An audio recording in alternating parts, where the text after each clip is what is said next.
So this happened not too long ago. I was playing with that Heart tribute band, and we kicked into the song called What About Love? I love that song by Heart, but for some reason, the night before, I had forgotten to practice the solo. And that's one of those solos that for some reason I forget certain parts of it. So I really love to rehearse it so that it's in my short-term memory for the gig.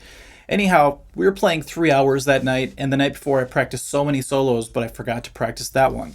So we're coming up to the solo section. I'm getting a little nervous. I have that kind of panic feeling, like my brain's trying to search like a computer, like where does it start? How does it go? And so right before the solo starts, the band holds out a chord and the drummer does a long fill.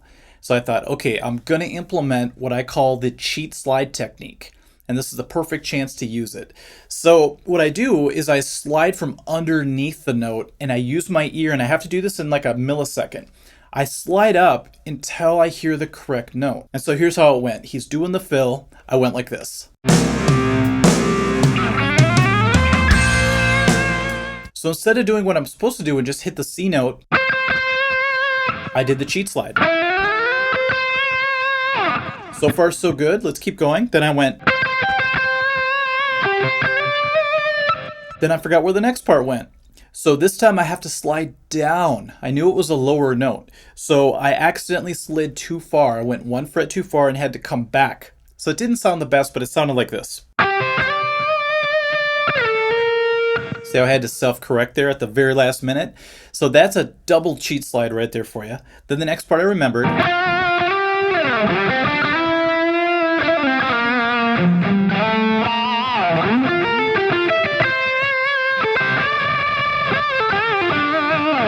Now I had another issue. There's another song by Heart called Straight On. It's a great song.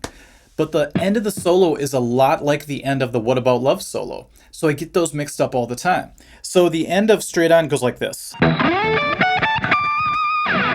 The end of What About Love goes like this. So kind of similar. So my brain's like spinning, like which ending is it? Where do I start it? So once again, I had to implement the cheat slide. So I went like this.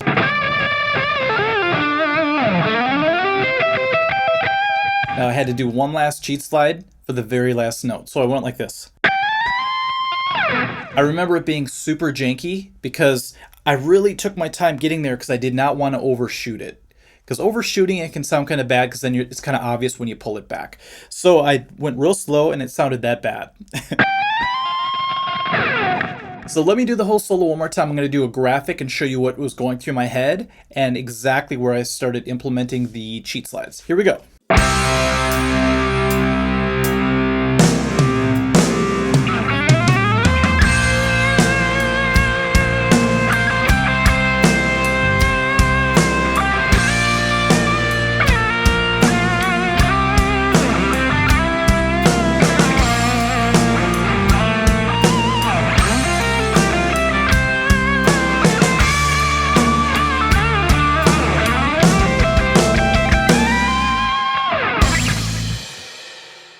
So not the ideal way to play a solo, but I was very happy and relieved that I was able to get through it just by utilizing that cheat slide technique. Now I asked my friends if they do the same thing sometimes, and they admit to it, even bass players. They say, yeah, if I'm not sure what's going on, if I blank out, I kind of dip underneath and slide up or slide down to the correct note. It's just something that you develop over years of playing live. When you find yourself in an emergency situation, you have to do whatever it takes to get through it. So this is a big one for me, and hopefully it can help anybody out there who finds themselves in that situation. Remember, it does take some time to develop the ear and the eye to be able to like listen and make micro adjustments in a matter of milliseconds. So it's not going to happen overnight, but start to develop the concept, and soon you'll have a very powerful tool in your toolbox that you can use in tough situations. So in the comments section, feel free to let me know if you've ever used this technique. I'd be very interested to hear about it.